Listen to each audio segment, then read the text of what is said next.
Lihao's arrival at the ancestral hall marked a quiet yet significant moment. As he followed his father through the skies to the majestic hall that stood as a testament to their family's thousand-year legacy, the weight of history hung in the air. Upon reaching the courtyard, Lihao eagerly greeted his uncle, Li Qingzheng, whose cheerful demeanor softened the solemn atmosphere. However, as they discussed a chess match, the tension between them subtly shifted when Li Tiangang joined the conversation, his respect for Qingzheng palpable. The interaction between the family members hinted at deeper currents of loyalty and unspoken words, particularly as Lihao, caught between playfulness and formality, caught a glimpse of the ever-present expectations surrounding him. The chapter gently explores the weight of family ties, revealing a conflict not only of lineage, but also of personal choices, as Lihao navigates the complexities of his legacy amidst those who shape it. In a world where time and emotion intertwine, Li Tiangang, now a battle-hardened middle-aged man, reflects on the years of struggle and sacrifice. His son, Lihao, notices the transformation from the youthful figure he once knew, his father's face now weathered with a beard, shaped by warfare and the harshness of frontier life. Li Tiangang's words carry a deep understanding of the human condition, that while demons may live on in eternal slumber, humans, driven by their emotions, inevitably endure the pain of war, heroism, and longing, shortening their lifespans with each new battle. Yet he understands that living for centuries without stirring the world around you would be too easy, too detached. As he shares a quiet moment with Li Qingzheng, an elder figure, it becomes clear that their journey isn't just about survival, but about the sacrifices required to protect what matters. With the weight of fatherhood and a battle-ready heart, Li Tiangang reveals a change in focus. The true dragon matter, a crucial subject that could shape their fate. It's a reminder that even in the most intimate of family bonds, the world outside remains as dangerous and unpredictable as ever, with promises broken and destinies forged in the fires of conflict. Li Qingzheng, with a knowing smile, glanced at Lihao beside him, acknowledging the purpose of their visit. "Haoer's talent is unmatched, even surpassing your ninth uncle," he said, his voice filled with quiet pride. "He's the fastest to reach the 15 Li realm in our family's history, breaking records like never before." He paused, a glimmer of nostalgia in his eyes as he added, "While Zhengye became the true dragon of his generation, his untimely death left a void. Now, Haoer stands as the brightest star in his generation, leagues ahead of anyone else." Li Tiangang's face softened with a proud smile, filled with the arrogance that came with having such an exceptional son. They approached the kneeling mats, where father and son bowed in respect to the family's ancestors. As they paid homage, the memorial tablets shimmered, some flickering faintly with divine souls, others dim and devoid of presence. Lihao's gaze lingered on one particular table, this ninth uncle's, where the name Li Junye was engraved. It stood next to a noble title and military rank, but curiously, no divine soul hovered above it. The sight felt oddly empty. The memorial tablets of noble families were inscribed with not only their titles and military ranks, but often included praises or poems showcasing their grandeur.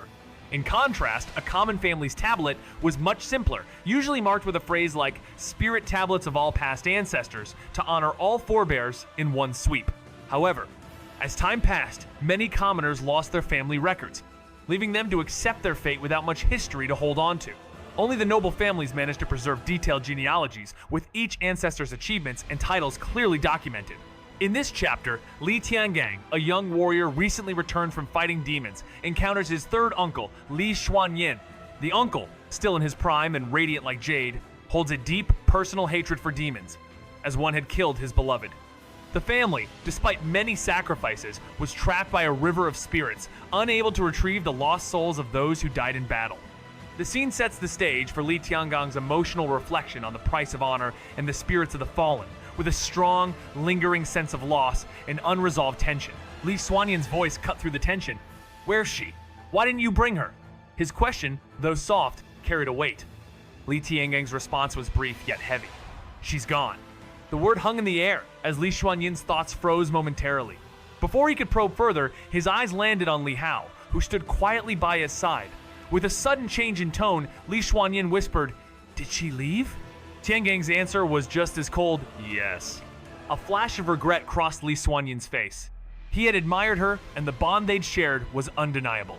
Yet before he could linger on the memory, his father's sharp voice cut in from above, scolding him for wasting time. A sigh escaped Li Xuanyin as he turned sheepishly toward his father, offering an awkward smile. "Dad, can't you cut me some slack? Tiangang and his son are still here." The response was quick and stern, filled with a father's frustration. You want me to kick you, don't you? Each time we awaken, energy is spent, and here you are wasting it for nothing. Li Xuanyan lowered his head in defeat, a hurt expression crossing his face. Watching this exchange, Lihao couldn't help but feel bewildered.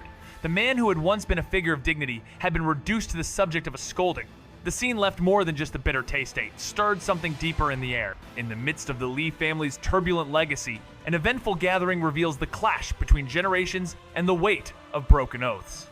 Amidst scolding and familial tension, a great-grandfather, seemingly full of fire and authority, is reprimanded by an elder's ghostly presence, prompting a reluctant apology to his grandson. The Li family's deep history, stretching over 3,000 years, becomes the backdrop for a tale of pride, legacy, and internal strife. As the family navigates its long-standing position in the empire, the weight of ancestral connections stirs conflicting emotions and ambitions. Amongst this, Lihao's thoughts drift to a light-hearted distraction, contemplating the energy-consuming ritual of summoning ancestral spirits and wishing for a simpler, lighter connection, perhaps even to introduce them to a game of mahjong. Despite the chaotic family dynamics, the atmosphere is thick with a sense of deep-rooted tradition, yet underlined by a momentary comic relief, as Lihao contemplates the serious burden of their legacy. Lihao's world is a whirlwind of tension, secrets, and a battle for the true dragon titan. The Empire's political tides crash as he faces assassination attempts, hidden agendas, and an intricate trial that could decide his future. In the midst of it all, Lihao's inheritance is entangled with ancient oaths, twisted alliances, and the haunting choices of his bloodline. As the Autumn Summit approaches, where martial prowess and legacy will collide, his path to power becomes less about strength and more about what he's willing to sacrifice. The shadows of betrayal linger, and as broken promises shatter his sense of self, Lihao must choose between following the path laid out for him or forging a new destiny with the weight of his ancestors' expectations on his shoulders. In the end, nothing is as it seems. What will he hold on to, and what will he let go? The breaking of a spiritual sword marks the end of an era, but a new one is waiting to begin. The truth is as fractured as the blade in his grip, and Lihao's choices will carve the future one decision at a time. Lihao, witnessing the moment, bowed deeply in respect, following the example set before him. As the family left the ancestral hall, a distant ancestor's voice echoed, advising Li Tiangang to keep a vigilant eye on his son, warning him not to let Lihao become another casualty of past mistakes. Li Tiangang nodded solemnly, but the weight of these words lingered in the air. As they prepared to depart, Lihao expressed his desire to stay behind and keep Gao company for a while longer. His father hesitated, then refused, reminding him of the approaching True Dragon selection and the preparation required. Despite his natural talent, Lihao was told to focus on more than just his gifts, to avoid attracting unwanted rumors. Li Qingzheng, with a warm smile, reassured Li Tiangang, assuring him that Lihao's talents spoke for themselves and that the father and son deserved time together. Reluctantly, Lihao bid farewell, promising to visit Gao again. As the duo left, Li Qingzheng sat alone in the ancestral hall, his mind heavy with thoughts.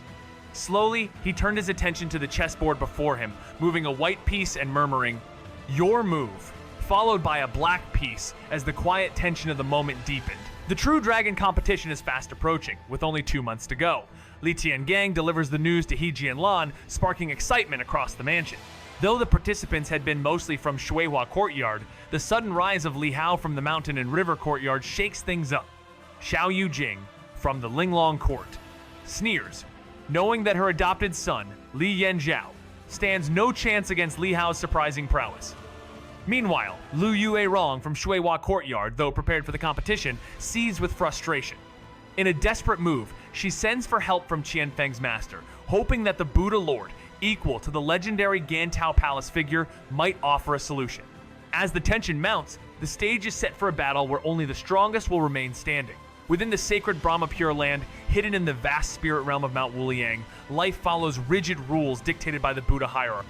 Vajras, powerful warriors, reside in the Vajra Heart Palace, striving to reach the state of Arhat, while Arhats enjoy the blessings of the Buddha Hall. The spirit realm is a place of unimaginable power, where the infinite Buddha Lord resides, surrounded by mist that gives the realm an ethereal, immortal quality. One day, a bodhisattva brings news of a letter from Qiankun Vajra's mother, Lu, urging haste. The infinite Buddha Lord, a giant of awe-inspiring presence, reads the letter with a mere glance, turning it to ash, revealing his wisdom. He speaks calmly, telling the bodhisattva that there's no need for worry.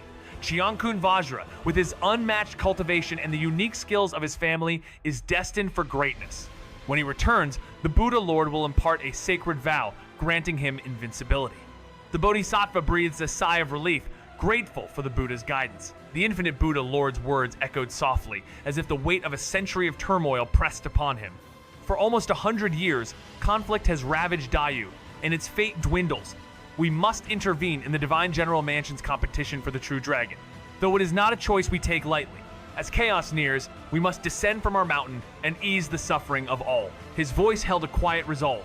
In the face of the Li family's True Dragon competition, rumors spread, prompting various factions to quietly stir. Within the Mountain and River courtyard, Li Tiangang shared a measured concern with his son, Lihao, as they discussed the two main elements of the competition: talent and character. Talent, though important, could not overshadow the necessity of a sound character. A rash, arrogant nature, no matter how skilled, could bring ruin rather than success.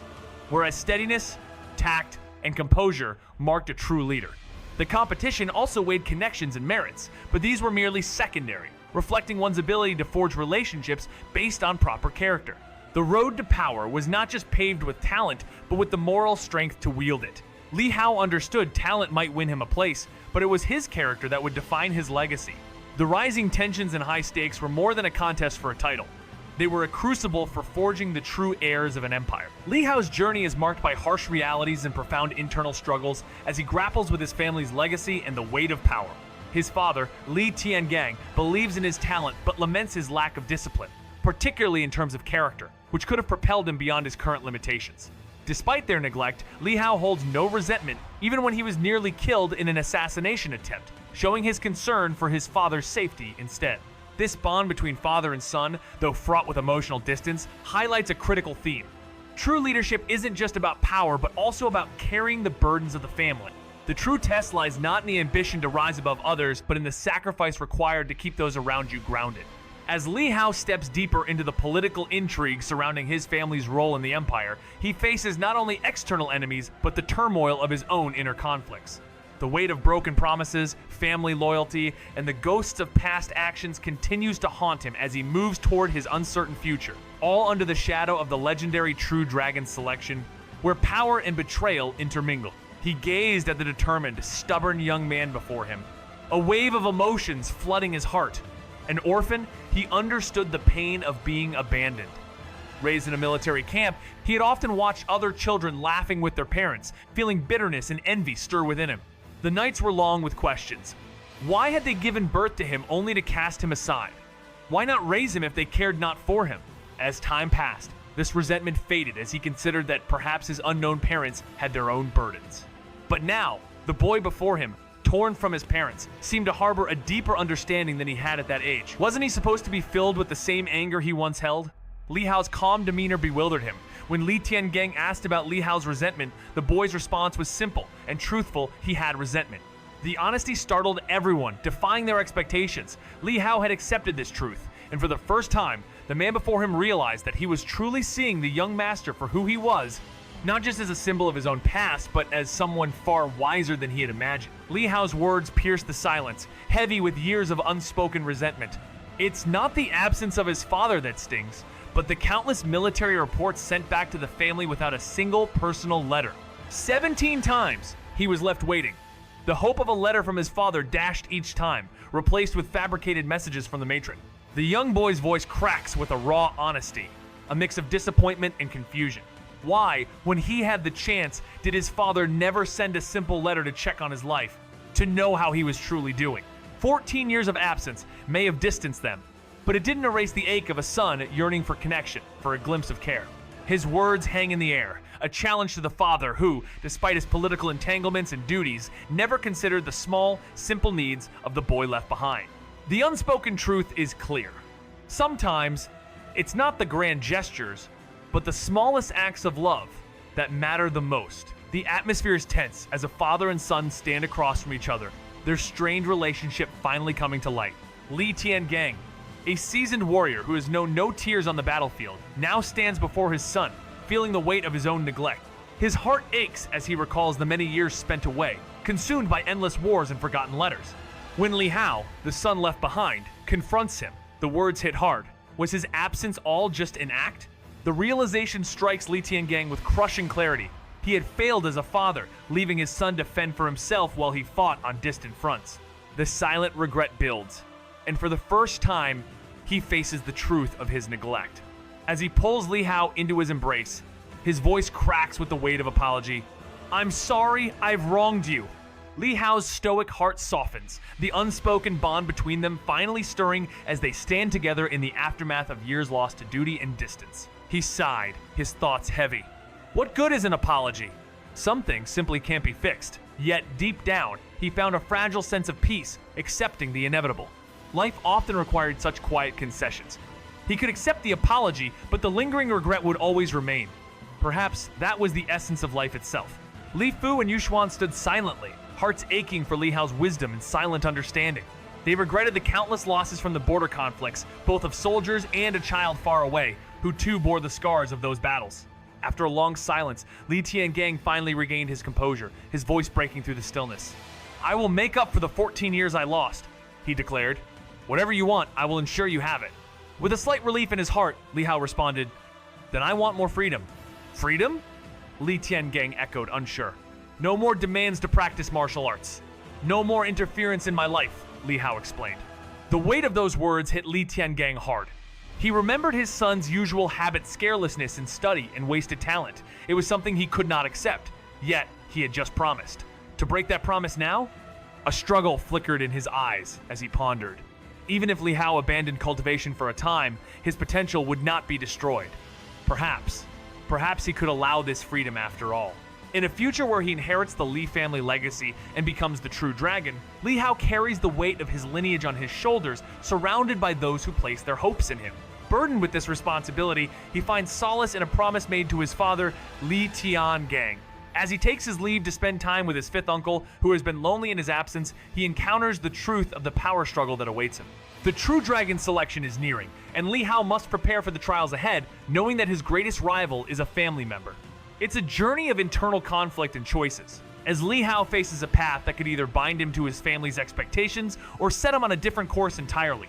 The weight of legacy presses against him, but he stands at the crossroads, where each step forward holds the power to shape his destiny. A cold light flickered in Lihao's eyes when Liu Rong was mentioned.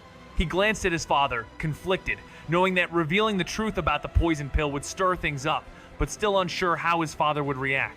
Li Tiangang, not just a powerful general and lord, but also the minister of the Ministry of Punishment, was a man of influence, with his personal guard, the Fazi camp, known for their martial law enforcement. However, the woman in question held the title of First-Class National Madame, a rank that protected her from immediate action. Any attempt to arrest her would cause a massive uproar, potentially driving her son into hiding at Mount Wuliang, making it a troublesome situation to navigate. Despite Lihao's belief that his 15 Li realm power would discourage any serious competitors for the True Dragon Seed, he didn't want this outcome. If the other side fled to Mount Wuliang, it would become a complicated and uncertain conflict. Mount Wuliang, home to the infinite Buddha Lord, was second only to the real being in power, while the Great Yu dynasty was ruled by three key forces: Gantao Palace, Mount Wuliang, and Hanlin Hall. The last, Hanlin Hall, wielded political power through imperial decrees rather than martial force, capable of imposing laws that even the most powerful sects would not dare challenge. The game of power and influence was a high-stakes one, where loyalty, betrayal, and survival intertwined with every move. In the turbulent political currents of Qingzhou, Lihao finds himself thrust into a deadly game, one where the stakes are not just life and death, but power and legacy. The True Dragon selection draws contenders from all corners, with ancient oaths and martial power on display. But behind the rituals lies a corrupted, underbelly-bribed judges, fractured vows, and a trial that could alter everything. As Lihao faces enemies both visible and hidden, from a poisoned past to a treacherous future, the tension heightens. With Ren Xianxia torn between loyalty to him and her own secretive lineage, and Li Shani, an uncle cloaked in honor, yet driven by dark ambitions, the path forward is unclear. As illusions twist and truths collide, Lihao must confront not only his enemies but the very meaning of power itself. Will he continue the legacy, or will the weight of broken promises shatter everything? This volume dives deep into the balance of trust, betrayal, and the heavy price of ambition. At 17, Lihao reached the impressive 15 Li realm, a feat that earned him praise for his remarkable talent, even though Li Tiangang had achieved the same milestone at a similar age. By 19, Li Tiangang became a grandmaster, and by 23, he entered the three immortalities. a remarkable achievement, far surpassing many of the best talents. However, even such achievements fell short when compared to his ninth brother. With the Buddha Lord backing him and a well-established reputation, Lihao's position seemed strong. He had already left the mountain, likely gathering more achievements to further bolster his standing.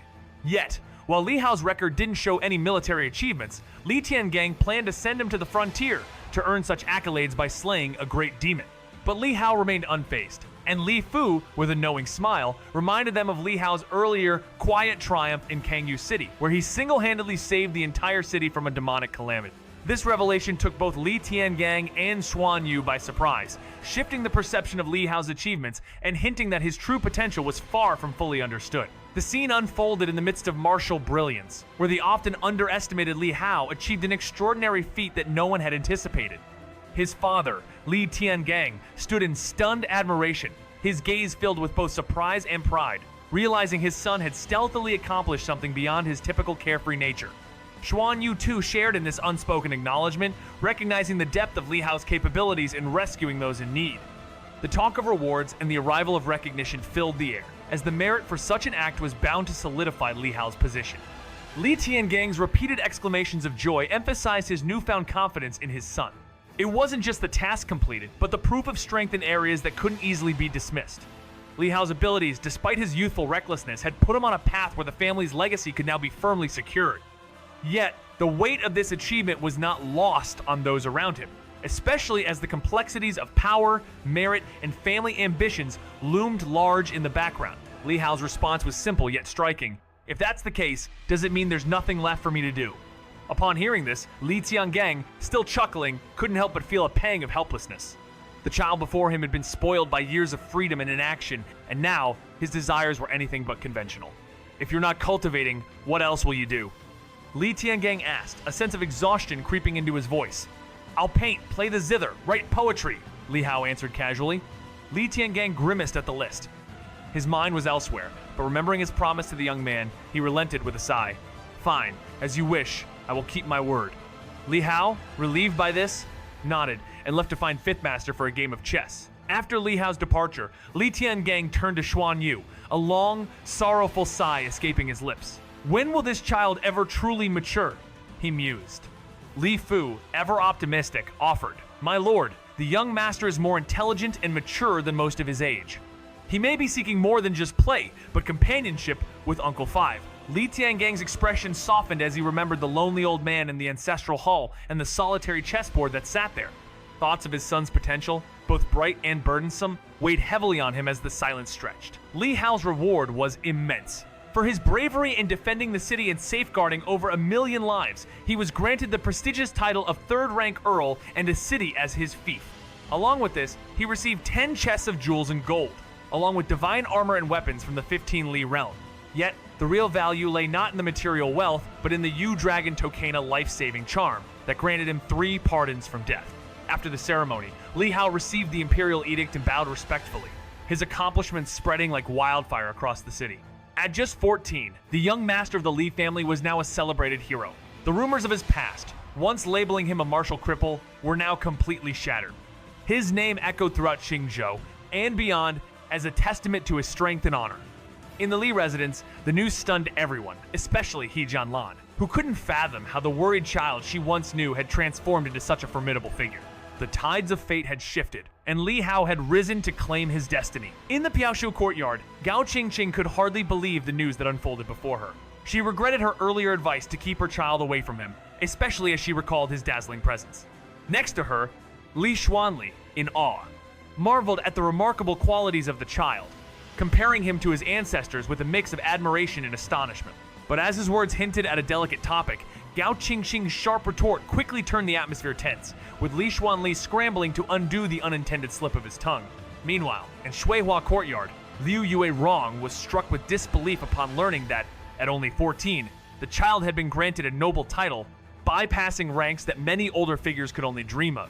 This was no mere elevation. It was a recognition that transcended even the achievements of seasoned warriors, and it left her questioning the true forces at play behind this astonishing rise.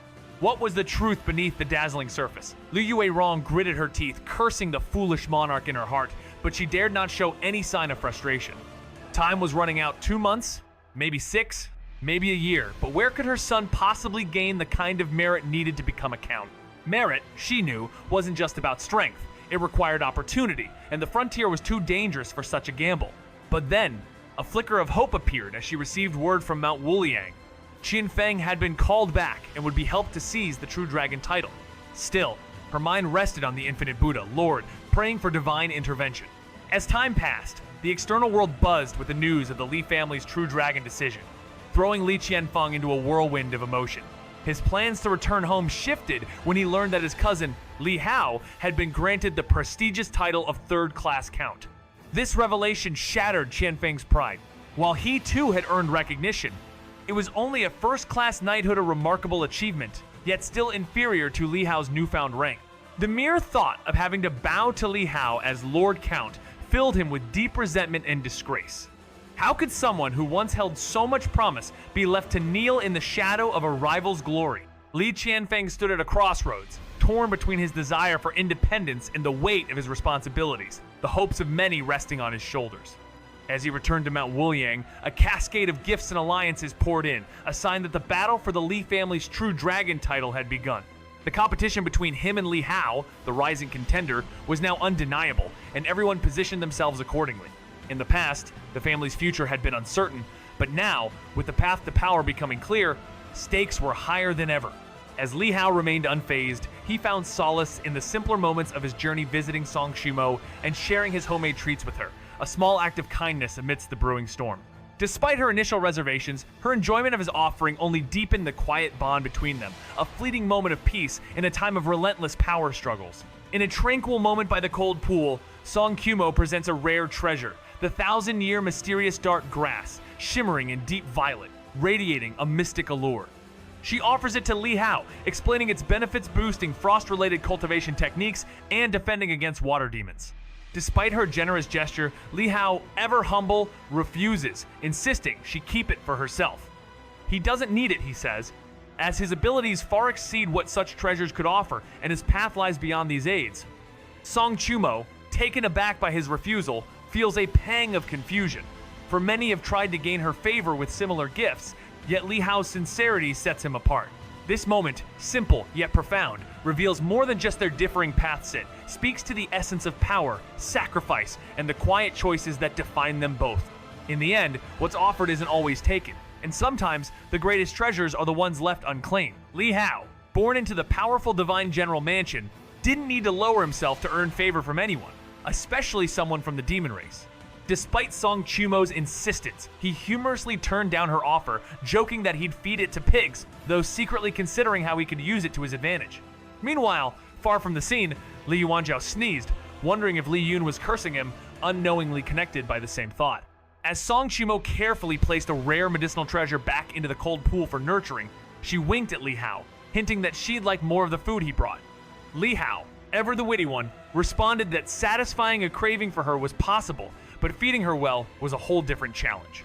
As he left, Song Shumo watched him with a smile before silently diving back into the depths of the cold pool.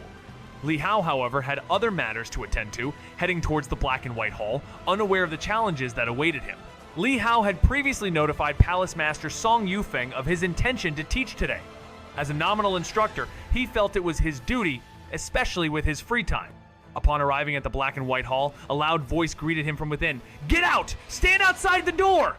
The voice was harsh, criticizing the lack of seriousness in someone's approach.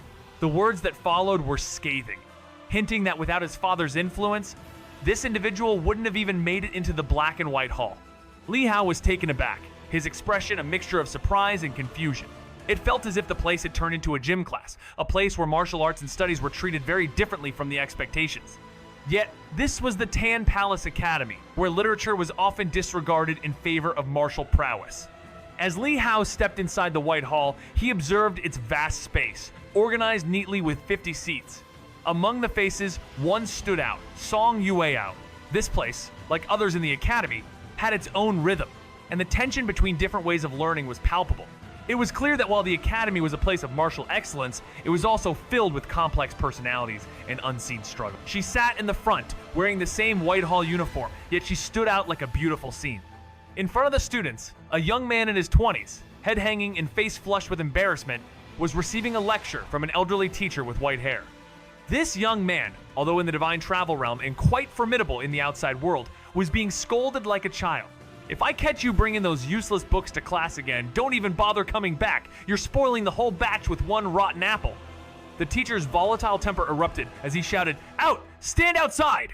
The young man, his face beet red, gritted his teeth and walked out. At the door, he paused when he saw Lihao, who had just entered. Other students also noticed Lihao's arrival.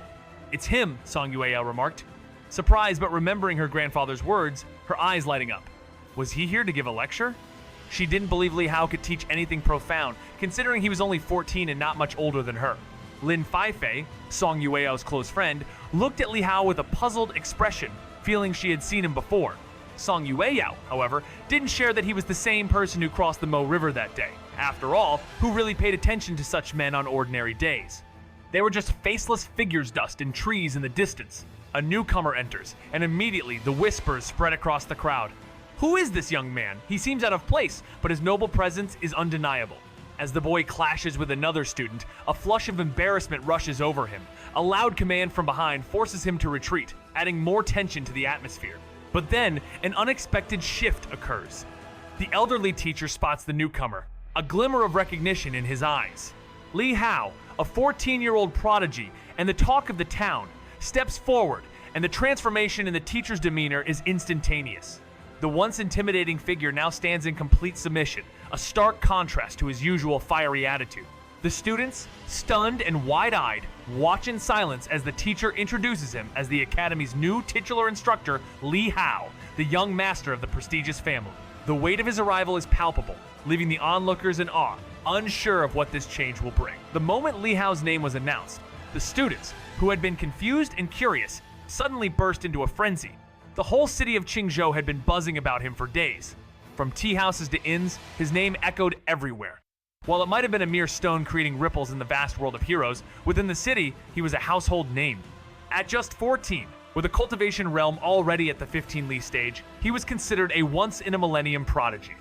The crowd stared at him, mesmerized, as though he were a priceless treasure. Lihao, though somewhat helpless, had anticipated such reactions, knowing he'd need to grow accustomed to this. As Sunday, Hongdian called the class to attention, announcing that Lihao would teach them. Excitement sparked among the students. They couldn't help but wonder what this legendary youth could possibly impart. Would it be his cultivation techniques, or just a glimpse into the mind of a prodigy? Despite their doubts, their curiosity was undeniable.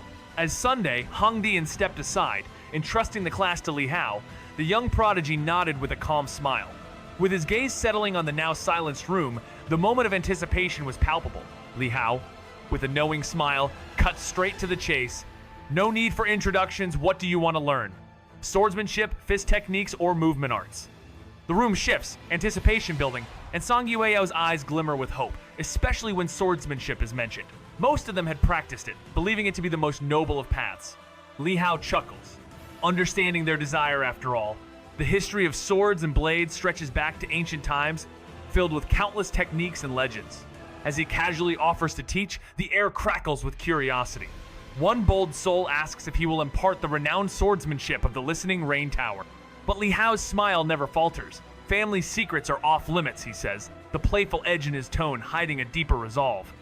He assures them he can teach them what Master Bai has passed down, but skepticism rises. "How can you teach something you haven't learned?" one challenges, throwing doubt into the room. But Lihao, ever confident, replies, "It's never too late to learn." With a playful glint in his eyes, he turns the question back to them. "Anyone have a manual?" This moment, like a sharp blade slicing through the tension, leaves the air thick with uncertainty and promise. Lihao's path is unpredictable, but one thing's for sure. He's no ordinary teacher. Give it to me for a moment. Those words sent a shockwave through the group, and dissatisfaction simmered in the air.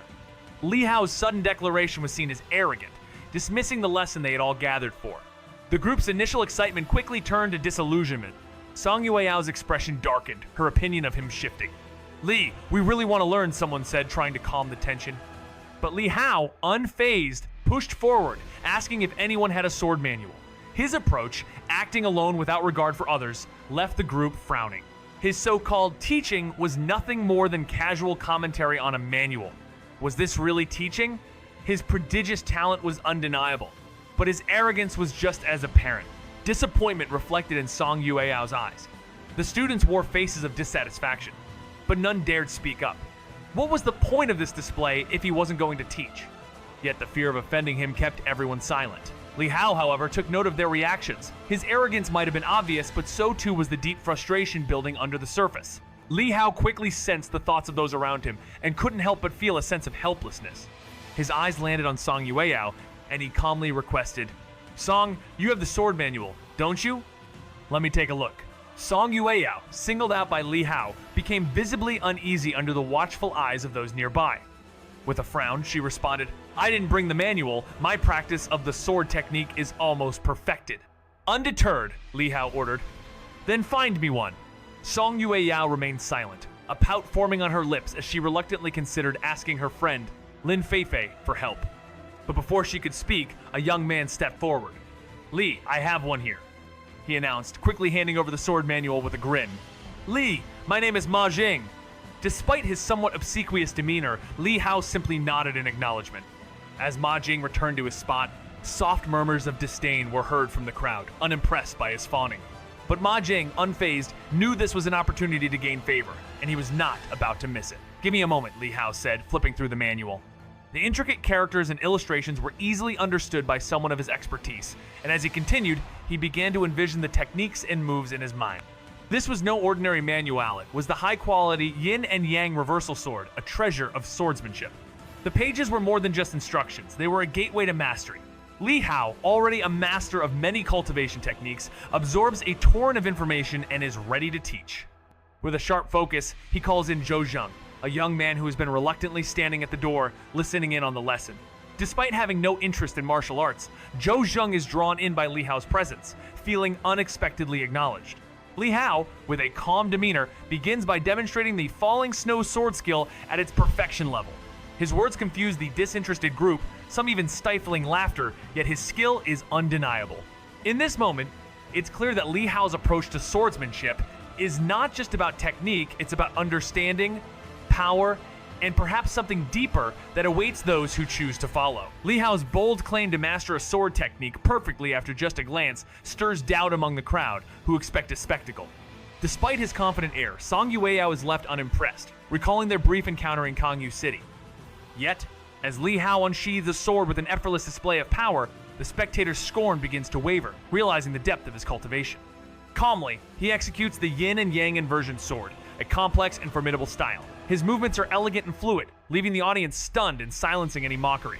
What was meant to be a simple show of skill quickly turns into a breathtaking display of swordplay, as even the most skeptical onlookers are forced to acknowledge the mastery before them.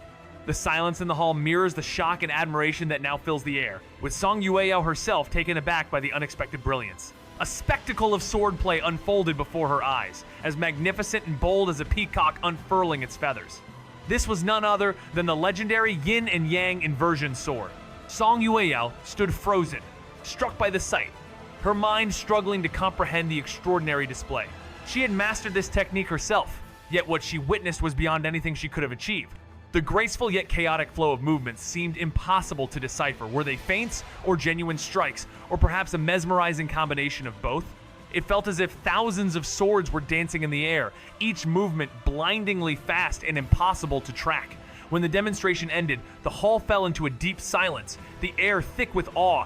Lihao sheathed his sword and after a moment's pause asked the group, "Did you learn it?" The students, still in a daze, could only stare at him, speechless. How could they possibly learn something so complex from a single viewing? One dared to ask, "Did you really just learn this technique?" The room gasped in disbelief. Lihao had absorbed the swordplay perfectly after a single glance at the manual, achieving mastery almost instantly. Even Song Yueyao, usually composed, found herself at a loss for words, her mind reeling in astonishment. Lihao, with a helpless sigh, clarifies that while the Li family holds many cultivation techniques, the secrets from Tan Palace Academy are off limits. He silently adds that even if he had stolen them, he wouldn't dare admit it. The gathered crowd exchanges knowing looks, understanding that any theft of such techniques would spark controversy and disdain across the martial world. The question then arises, could he really have mastered such a technique merely by watching it once? Lihao quickly brushes off their curiosity, telling them to focus and recall the sequence they had seen, promising to demonstrate it again, more slowly. As everyone attentively recalls, Lihao sets up an easel, a plan forming in his mind. He decides to paint, including everyone in the hall, their presence offering him valuable experience. Some are puzzled by his actions, but no one dares to interrupt. Half an hour later, Lihao finishes the painting, leaving the hall in an almost contemplative silence. His actions reflect his deeper understanding, and his quiet resolve hints at the complexities he faces ahead. In a quiet, intense moment, Lihao stands before the group, ready to demonstrate his sword technique once more. The atmosphere is thick with anticipation, and his audience, eager for mastery, watches with bated breath. With a slow and deliberate motion, Lihao picks up his sword, preparing for another round of demonstration. His movements, like the delicate shadows of a dream, weave intricate patterns that linger in the minds of all who observe. Though the swordplay is mesmerizing, it remains elusive, like wisps of light fading too quickly to fully grasp. The group, now lost in deep contemplation, watches as Lihao sets aside his blade, shifting his focus to his next task painting. His brushstrokes are swift, capturing the essence of each divine travel realm master in vibrant hues, rapidly accumulating experience. The room grows quiet as the students respect his space, their eyes returning to their own thoughts, but their minds still tangled in the memory of his technique. When Lihao finishes his work, he asks the group if they have learned, but one young noble requests another demonstration. Despite their silent hesitation, Lihao agrees. As he considers the request, a realization strikes him. Teaching isn't about repetition alone, it's about ensuring that every student truly understands. With that, he prepares to take a more thoughtful approach to guiding his peers, knowing that mere imitation won't suffice in the pursuit of true mastery. Lihao surveyed the group, asking each person about their agility, only to discover that while everyone had a base level of it, the proficiency varied greatly among them. Some were just starting to grasp it, while others were nearing perfection. "Since I'm the one teaching, I hope you all gain something from this," he stated, his gaze sweeping across the crowd. "I have 3 lessons for you this year, and I expect you to master this sword technique within that time. If you succeed, I might grant each of you 3 wishes within my capabilities." His words left the crowd in awe and disbelief. Achieving perfection in just 3 lessons?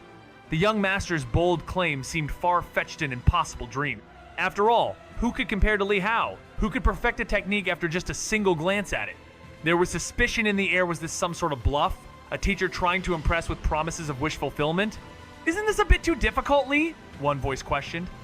Another added, "Are you serious, young master?"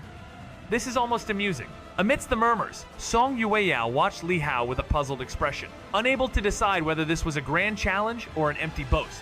Lihao had reached the pinnacle of agility half a year ago, and with that, he understood how hard it was to transform skill into perfection. Even with natural talent, a full year of grueling practice would barely suffice to make sword maneuvers second nature. However, before the legendary young master of the Li family, impossible seemed a concept of the past. His feats had already surpassed what most would deem achievable. The crowd was abuzz with curiosity, but Lihao, unshaken, simply picked up his sword once more. While expecting others to replicate his perfect swordplay would waste both time and effort, understanding its essence could bridge the gap much faster. With a sharp command, Lihao silenced the murmurs, his gaze turning stern as he instructed, "Feel with your heart." With this, he drew his blade in a fluid motion, the yin and yang reversing sword revealing its true form. The blade shimmered, alternating between light and shadow, as it transcended the boundaries of the material world. It was not just a weapon, but an expression of the swordsmanship's purest artistic conception. The true form wasn't about precision, it was about the profound beauty of the sword, a beauty that could only be seen through the soul. The sword was real, but the space was an illusion. As the sword's light twisted and flickered, the alternating black and white gleams eventually merged into a singular force, completing the movement in a mesmerizing flash. The hall was left in complete silence, everyone captivated by the sword's lingering presence, as if the sword's shadow remained suspended in the air, its charm still gripping their minds. Even after Lihao sheathed it, the spectators remained entranced, their thoughts lost in the echo of the sword's image. After a long pause, one by one, they slowly began to return to their senses, murmuring in disbelief, realizing that what they had practiced before was not the true form of the sword. Some began to question their teachings, and others began to stir with excitement. Among them, one figure, Song Yueyao, in a daze, closed her eyes, then swiftly grabbed a sword from the rack. With a sharp clang, she struck, and the sword's shadow shimmered, its movements fluid and dazzling like a peacock spreading its feathers, embodying the perfect manifestation of the sword's power in that very moment. The crowd fell silent once again as they witnessed the true essence of the sword, realizing the profound difference between illusion and reality. Her swordsmanship, which had stagnated for half a year, reached an astonishing new height in that single moment. The entire hall was awestruck, their gazes fixed on her, whispering in disbelief as the true perfection of her technique unfolded. In less than a year, she had mastered this sword, achieving the level of perfection once demonstrated by the revered master. The crowd buzzed with excitement, the whispers of admiration now turning into a chant of respect for the young master. Others, sensing the shift, quickly rushed to the weapon racks, eager to capture the essence of the technique. The hall transformed into a whirlwind of motion, as one by one, practitioners followed suit, their blades dancing in the air with newfound understanding. Amidst this chaos, she came out of her trance, gazing at the sword in her hand, only to find her gaze meeting Hish's gentle smile offering silent encouragement.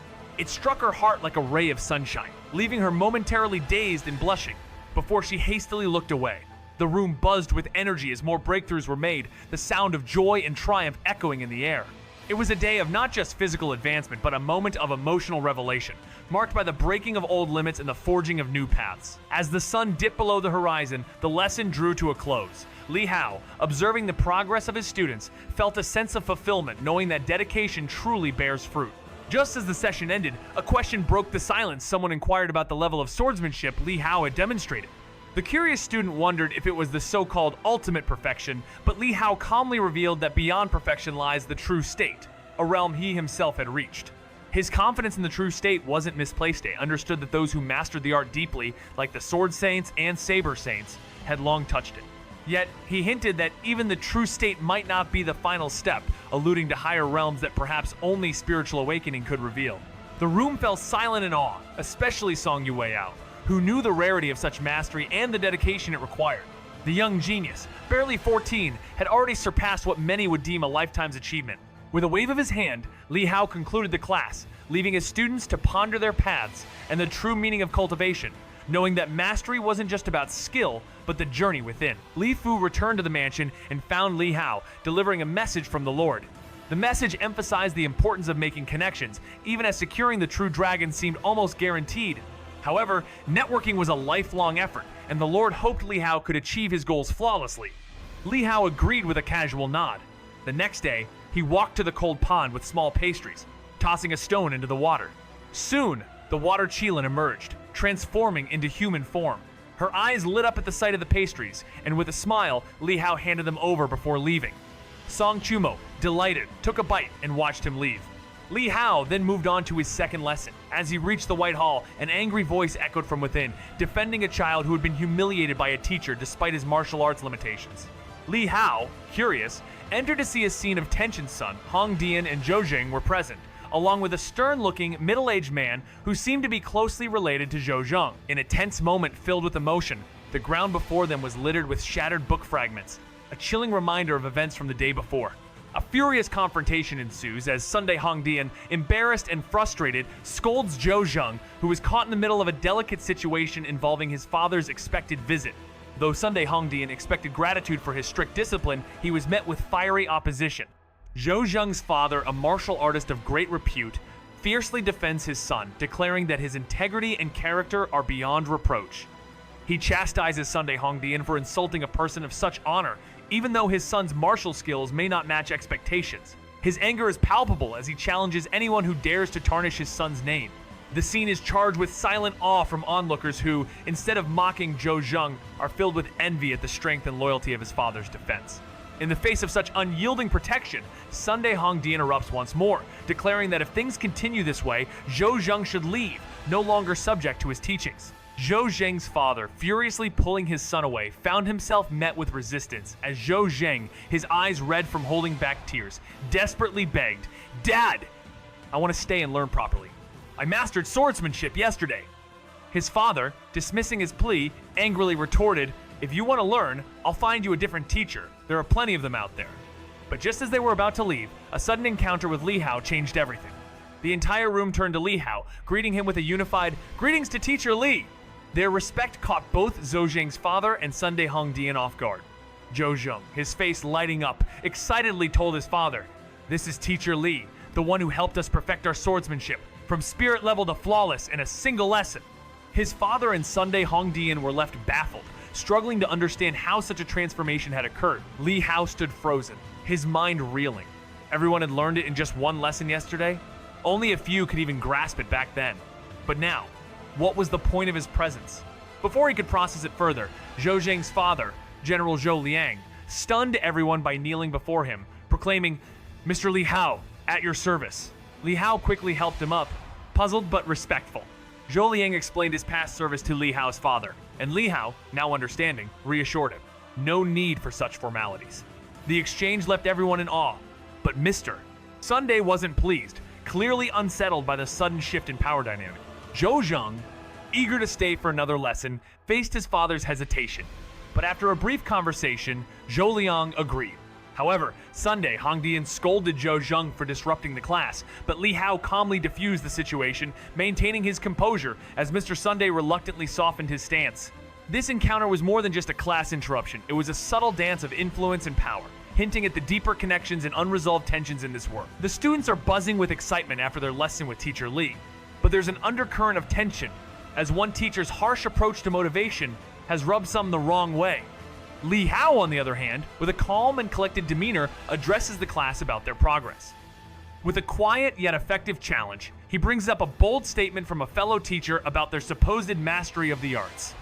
The class, now on fire with enthusiasm, praises his methods, with one student remarking on the clear hints of the deeper essence in his demonstration. The mood lightens, and in a playful exchange, they remind Lihao of his earlier promise, to grant them 3 wishes once they reached perfection. Lihao, with a knowing smile, seems resigned to the growing expectations, but there's a sense of mystery lingering in the air. What will come next in this journey where skill, promises, and destinies intertwine? Lihao, caught off guard, had made a spontaneous suggestion, never imagining it would lead to such skillful requests. These individuals truly earned their spot at Whitehall, displaying remarkable talent. "Go ahead and voice your wish, but keep it within reasonable limits," Lihao responded. The crowd buzzed with excitement, their desires ranging from visiting Listening Rain Tower to obtaining a renowned sword or mastering a new swordsmanship technique. Amid these more conventional requests, some of the group, in their lightheartedness, expressed a wish to become sworn brothers or tour the pleasure district. Lihao smiled and asked for quiet, allowing the noise to settle before suggesting, "Decide together and pick one." Surprised and delighted by his serious tone, the crowd eagerly debated. Lin Feifei quickly intervened, warning them not to be too greedy. A playful comment about visiting Listening Rain Tower was met with boisterous cheers from the young men, eager to experience a new world after long periods of study and pressure at Tan Palace Academy. The female students, unimpressed, rolled their eyes at their male counterparts. Lihao chuckled and dismissed the matter casually. Visiting a brothel? A trivial matter indeed. In an era where entertainment is scarce, the brothels of Qingzhou serve as a unique form of indulgence, each offering distinct experiences. While the lowest establishments cater to the most basic desires, the renowned ones deliver poetic performances and artistic displays, where the truly wealthy can seek both pleasure and entertainment. Lihao, preferring the finer things, chooses to visit only the best brothel for music and cultural enrichment. His decision causes a stir among his peers, with male students eagerly anticipating the outing, while female students, embarrassed and resistant, refuse to join. Lihao, unfazed, offers a gift to the protesting women, presenting them with a scroll of his sketches as compensation. His gesture, though unexpected, leaves everyone in awe of the talent displayed. This intriguing moment encapsulates the delicate balance between status, art, and personal boundaries. The students had no idea that Lihao's sketches, which they initially thought were just a casual hobby, would reveal such remarkable talent. His drawings captured the essence of everyone at White Hallett's expression unique. Each person filled with charm, whether it was a furrowed brow, a contemplative tilt of the head, or a gentle smile. The girls were delicate and graceful, while the boys had a certain dashing handsomeness. Together, they formed a scene as beautiful as a gentle spring breeze, touched by the warmth of sunlight. The admiration was instant. One brave student asked, "Teacher Li, could I have one of these drawings?" Lihao, smiling, replied, "There aren't many. The girls get priority." That sparked a rush from the female students, eager to possess one. Among them, Song Yueyao's gaze lingered in awe, marveling at Lihao's artistic skills, realizing this wasn't something easily achieved. But what truly shocked her was that this young man, so serene and humble in appearance, was not only an unparalleled swordsman, but also a master in other arts, a mystery to everyone. With the girls satisfied, Lihao took the male students out for a walk, an outing during lesson time that was unheard of. The students, fearless under his protection, followed him without hesitation. As news of this reached the Tan Palace, Song Yufeng was so stunned by the story that he nearly choked on his tea, unable to believe the rumors of Lihao taking students to visit brothels during class. In Chapter 97, the tension rises as Song Yufeng discovers the shocking truth behind Lihao's action. The Elder's divine soul investigation uncovers an unthinkable revelation. Lihao, after casually flipping through a sword manual, has executed swordsmanship at a level beyond what anyone thought possible. Song Yufeng, infuriated by the absurdity of it all, is relieved when his granddaughter, Song Yueao, walks in. She confirms the scandalous rumor about Lihao's involvement with the brothel, causing further outrage. However, Yueao's calm demeanor shifts the narrative as she defends Lihao, explaining the truth of the situation. The Black Hall Elder and Song Yufeng are both left stunned by the unbelievable feat Lihao has accomplished, challenging the boundaries of martial art mastery. The chapter ends on a note of confusion and awe, leaving everyone questioning what is truly possible in the world of cultivation. Despite his denials, Song Yufeng and the Black Hall Elder had to believe it, especially since, according to Song Yueao, dozens of people in the White Hall had seen it with their own eyes. It was just that such a thing was too exaggerated to believe. Song Yufeng's first thought was that the sword manual had been leaked and Lihao had secretly practiced it for a long time before revealing his skills today. But his second thought was, even if the boy had practiced in secret, this was just too outrageous, wasn't it? After all, he was only 14 years old. Did he start training as a baby? With a cultivation level at the 15 Li realm already breaking the record of the 19 states, but he now also mastered a high-grade swordsmanship at the level of true form? Wait a second. Song Yufeng suddenly felt something wasn't quite right. Lihao might not only have mastered one true form level swordsmanship, and it was not necessarily the case that their sword manual was leaked. After all, listening Rain Tower of the Li family had numerous sword techniques, with who knows how many high-grade sword techniques. Even if someone secretly collected the yin and yang divided sword, why would they need to teach it to Lihao? The Li family had access to peerless swordsmanship. Since one's energy is limited, they would have trained Lihao in the peerless sword techniques, not waste time on a high-grade sword technique. Thinking of this, Song Yufeng's heart gave a violent twitch, and if that was the case, there seemed to be only one explanation. That was, Lihao indeed learned it by glancing through a sword manual once, and he even reached the true form. Listening to his granddaughter say it seemed there was a process, initially showing perfect level, then stepping into true form, skipping the ultimate perfection. Damn it, it's still unacceptable. Even if it was the reincarnation of a sword immortal, it would be no more than this. Song Yufeng's face twitched, somewhat dazedly looking outside Tan Palace. What kind of child had the Li family brought into this world? Song Yufeng finally came back to his senses and couldn't help but chuckle, remembering the incident at the brothel. This young fellow really dares to agree, not even thinking about his age, he mused. Song Yueao's face shifted slightly at his words. Suddenly, Song Yufeng smacked his forehead in realization. They didn't wear the academy's uniform, did they? It was too late to stop them now. But after a single lesson from Lihao, the results were more impressive than years of hard training. A break seemed justified, as long as they didn't tarnish Tan Palace's reputation. They didn't, confirmed the Black Hall Elder, and Song Yufeng sighed in relief, laughing. The youngster still has some sense.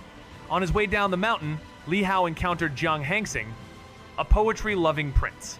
Upon hearing Lihao's plans to visit the brothel, Xianxia was astonished and eagerly decided to join. Cloud Smoke Pavilion, Qingzhou's most prestigious brothel, was not just about indulgence, it was a cultural hub, where talented scholars from noble families gathered to compose poetry. Poetry contests were held, and the top poet was granted an audience with Hong Wanner, the legendary courtesan. As Lihao and his companions arrived, a contest was underway, but with only silver required to enter and poetry to win, the disciples from Whitehall, skilled in martial arts but lacking in literary prowess, were at a loss.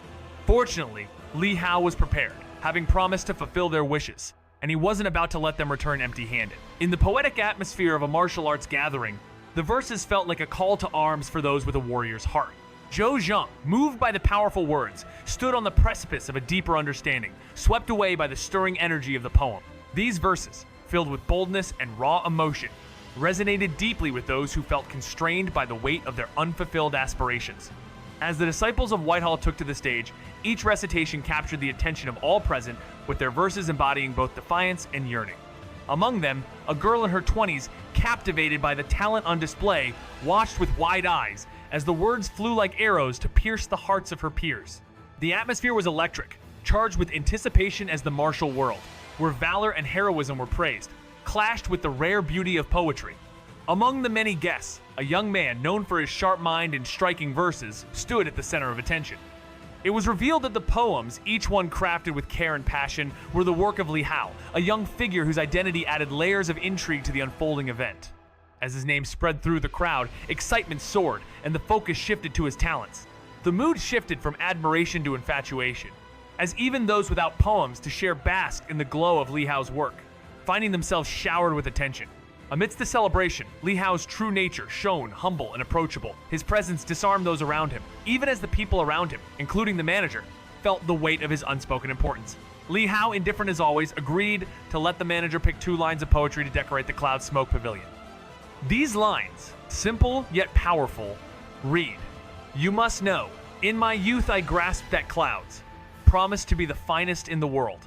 Little did the manager know, these words would soon catapult the pavilion's name across the 19 provinces. Meanwhile, Lihao, fully immersed in indulgence, found himself in the company of the most coveted courtesan, Hongwaner.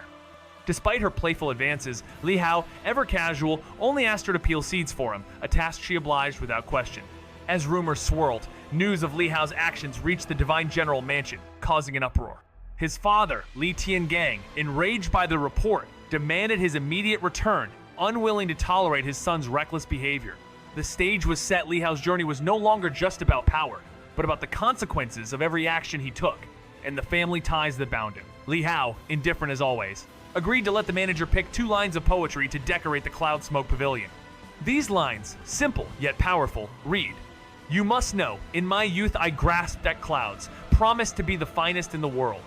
Little did the manager know, these words would soon catapult the pavilion's name across the 19 provinces. Meanwhile, Lihao, fully immersed in indulgence, found himself in the company of the most coveted courtesan, Hongwaner. Despite her playful advances, Lihao, ever casual, only asked her to peel seeds for him, a task she obliged without question. As rumors swirled, news of Lihao's actions reached the Divine General Mansion, causing an uproar. His father, Li Tiangang, enraged by the report, demanded his immediate return, unwilling to tolerate his son's reckless behavior. The stage was set. Lihao's journey was no longer just about power, but about the consequences of every action he took, and the family ties that bound him. In a world where every decision feels like it could reshape his destiny, Lihao's life has become a delicate balance between honor and ambition. After a tense encounter in Cloud Smoke Pavilion, where his reputation was on the line, Lihao finds himself at the heart of a growing storm. His interactions with the alluring Hongwaner, who once hoped to win his favor, only deepened the cracks in his perception of the world around him. Hongwaner, initially captivated by his poetic charm, now sees him as little more than a plaything for the rich, leaving her dreams of a golden future dashed. Meanwhile, Lihao's loyal servant, Fu, grows increasingly anxious as the political tensions around them escalate. As Lihao steps further into the tangled webs of power and manipulation, he is forced to question not only his family's expectations, but his own desires. Will he conform to the path laid before him, or will he break free from the shackles of duty? His journey is one filled with betrayals, broken oaths, and the painful realization that true power may come at an unbearable cost. In this world of illusions, where every step forward seems to tear something apart, Lihao is left to face a bitter truth. Power doesn't just demand sacrifice, it demands the breaking of promises once thought unbreakable. Lihao quickly returned with Li Fu, realizing the disciples within the building no longer required his attention. They had grown capable of managing on their own. Soon, they arrived at the Mountain River courtyard, where Li Tiangang sat in the main hall, his expression grim. A new desk sat beside him, with a teacup and a rattan stick resting atop it. Upon seeing this, Li Fu's face turned pale. He quickly spoke up, "My lord, the young master has returned, and there are reasons behind this." Li Tiangang, though visibly angry, masked his fury with a deep tone, remembering past incidents. Lihao, ever composed, merely raised an eyebrow as Li Fu explained the situation. "Nonsense!" Li Tiangang boomed. "Would you give away a piece of land so easily just because someone asks?" His anger was palpable, a sharp contrast to Lihao's calm response. "It was a motivational gesture, within my ability," Lihao explained. But Li Tiangang's words cut deeper, questioning if Lihao would give away an entire city if he ever achieved the status of a true dragon. Lihao, with a sigh, met his gaze and answered, "What I can handle is relative. It's for me to judge the extent." The air grew heavy with the weight of their conversation. Both father and son standing on opposite sides of an unspoken divide, their bond tested yet again. Lihao, caught between his family's expectations and his own desires, finds himself in a tension-filled moment when confronted by Li Tiangang, his uncle, about his rebellious visit to a brothel. The exchange sharpens into an unexpected clash. Li Tiangang's words are laced with caution, revealing the complex stakes surrounding the True Dragon selection and the hidden power plays at hand. He warns Lihao of the looming dangerous forces within their family and beyond preparing to strike. The bitterness of these truths weighs heavily on Lihao, who, despite his apparent youth, understands the price of defying fate. Yet, as his uncle speaks of loyalty and sacrifice, Lihao is left questioning the very nature of power and the fractured bonds of family.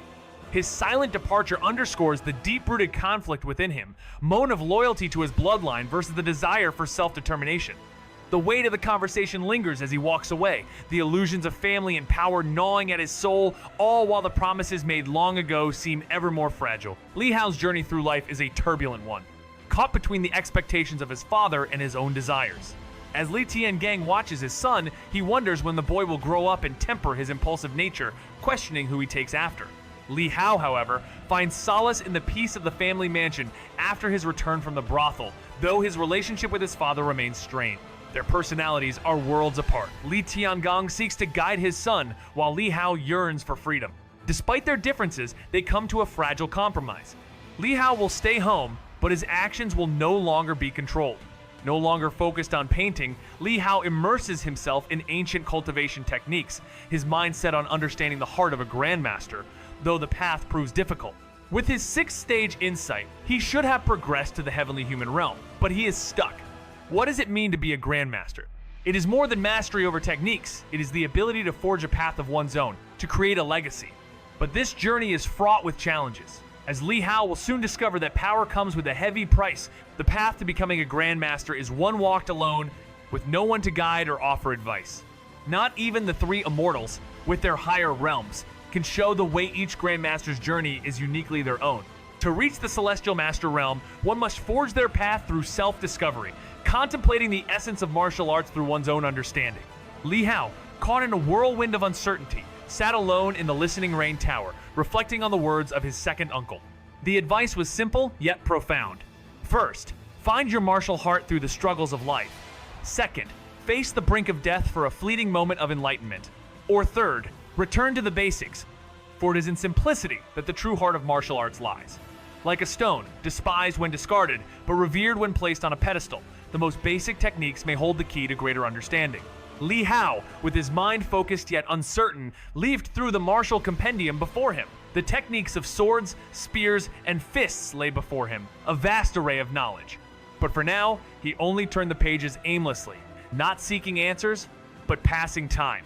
The month passed by like a blur, yet his journey to understanding was just beginning. Lihao, a young martial artist, immerses himself in various books within the Listening Rain Tower, learning not only martial arts, but also tales of fascinating figures and the diverse paths taken by grandmasters. Some grandmasters wield ruthless, underhanded techniques, while others focus on raw power or nimble movements. Lihao, with his exceptional insight into swordsmanship and boxing, easily creates his own fighting styles. Yet, despite mastering techniques, he struggles to discover his true martial heart. Unlike others, who forge their path from their will, Lihao finds himself lost in a sea of techniques that confuse his spirit. As he returns to the mountain and river courtyard, a mysterious encounter with a young girl, who speaks with his father, sets the stage for further challenges. In his journey, Lihao must confront his own identity and the weight of his family's expectations, all while navigating the complexities of the martial world. The battle is not only with external enemies, but within himself, as he searches for the essence of his heart, a crucial element that could define his future. She was dressed in a dark purple robe, exuding an air of mystery, like a fragrant and intense orchid in bloom. Even just her upright back seemed to radiate with the vibrancy of youth. At that moment, they seemed to be discussing something that brought smiles to Li Tiangang's face. His gaze was filled with warmth and affection. Reaching the doorway, Lihao thought of the etiquette he'd been forced to learn over the past month, and instead of entering directly, he stopped and called out from outside. Li Tiangang looked toward Lihao, and at the same time, the girl with her back to the entrance turned around. Her brows were like distant mountains, her eyes as clear as bright streams, and her delicate face was softly illuminated, her skin white as jade. Lihao stared for a moment before his eyes widened in surprise. "Xuer? Brother Hao?" The girl recognized Lihao as well, the past memories rising in her mind. She broke into a radiant smile and called out to him with a crisp voice.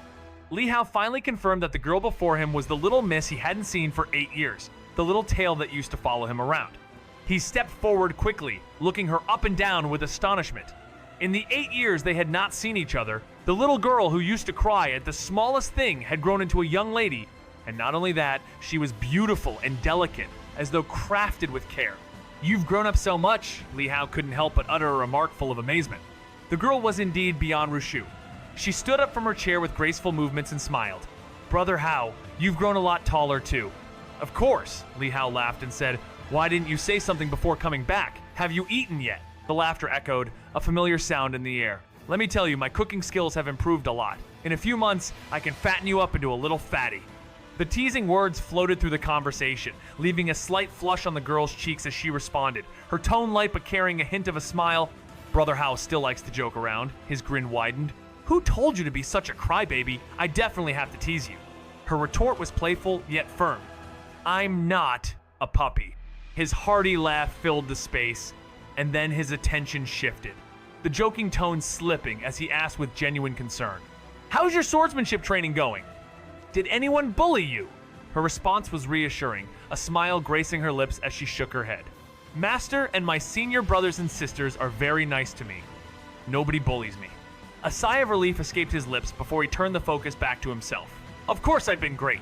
Don't you know who I am? I'm the one who bullies others. Nobody can bully me. My days are filled with eating and drinking, incredibly joyful." The mood shifted as another figure in the room listened, his frown deepening as he quietly observed. With a soft glance at Lihao, the girl gently urged, "Brother Hao, stop joking around." At her words, the man, whose presence had remained stoic, spoke sternly. "Hao, be serious. Zhuer has just come back. You're not allowed to bully her." Lihao stood there with a smile, but it seemed tinged with a bit of helplessness. Bian Ruche quickly turned to her uncle, Li Tiangang, to assure him that she wasn't being bullied by Lihao. Li Tiangang, with a reassuring smile, promised that if anyone ever mistreated her, he would stand up for her.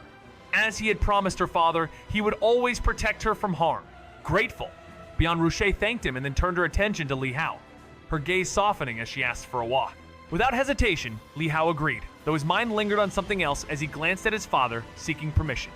With a nod of approval, Li Tiangang assured him that he trusted Lihao with Bian Rushue's safety. Hand in hand, they stepped outside, but there was an undeniable weight in the air, a lingering tension hidden beneath the casual walk, hinting that there was more to their relationship than what met the eye. This moment, though seemingly peaceful, was just a fleeting break from the storm that loomed ahead. Lihao, a young man with a complicated legacy, finds himself caught in the undercurrents of Qingzhou's political intrigue. As a failed assassination plot unveils deeper conspiracies tied to the True Dragon selection, he is thrust into the heart of a ruthless competition.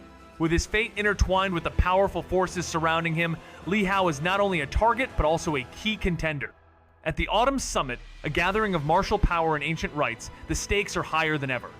The Bloodleaf Reversal, a forgotten trial, awaits, where illusions from the past and future collide, testing not just physical prowess, but loyalty and honor. As Lihao struggles with his role in this grand scheme, his relationship with the enigmatic Ren Xianxia grows more strained.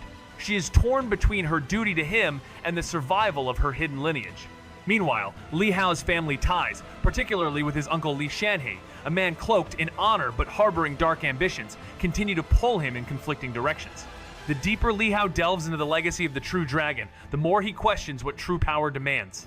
In the end, the breaking of a spiritual sword symbolizes the end of a promise that was never meant to last. Amidst broken oaths, illusions, and shifting allegiances, Lihao's journey is one of self-discovery and painful choices, where every step forward could either shatter or rebuild the path ahead. Lihao glanced at Bian Rushu, a subtle smile forming on his face as he teased, "You're only 14, claiming to be grown up. By 20, you'll be ancient." But Bian Rushu remained unmoved, her maturity already apparent in her calm reply. As they wandered through the busy market, Lihao tried to spoil her, buying a metal frog that hopped with a press, a quaint gift from the Qianji sect. Their conversation drifted to the past, with Lihao learning of Bian Rushue's adventures on the mountain and her recent travels to investigate strange occurrences, zone of which led to the destruction of a village by the Mo River. As they sat down to dinner, the awkwardness of years apart melted away, and they slowly rekindled the bond they once shared. Time had passed, but their friendship was undeniable, and the night seemed full of quiet promises for more adventures ahead. The simplicity of their reunion, like the frogs hopping, reminded them both of how life's complexities sometimes come down to small, meaningful moments. Lihao and Bian Rusho's conversation reveals an intriguing depth of emotional tension and unspoken conflicts. After trying to destroy something, Lihao finds solace in knowing that its temporary disappearance still serves a purpose. This speaks to the power of perseverance, even in the face of obstacles that cannot be permanently overcome. Bian Rusho, carrying the weight of her training, expresses a modest reaction to her swordsmanship, hinting at an underlying insecurity. However, when the topic shifts to Lihao's upcoming challenge as the Li family's true dragon, her faith in him shines through. The playful teasing between them lightens the mood, but there is a sharp undercurrent of tension, especially with hints of a larger political plot looming.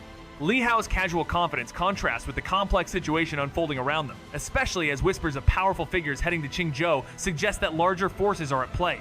This exchange sets the stage for what promises to be an intense, emotionally charged trial for both characters, blending personal growth with the ominous forces of power and legacy. Lihao and Bian Rusho stand amidst the calm before the storm, discussing the weight of connections in the contest for the True Dragon title.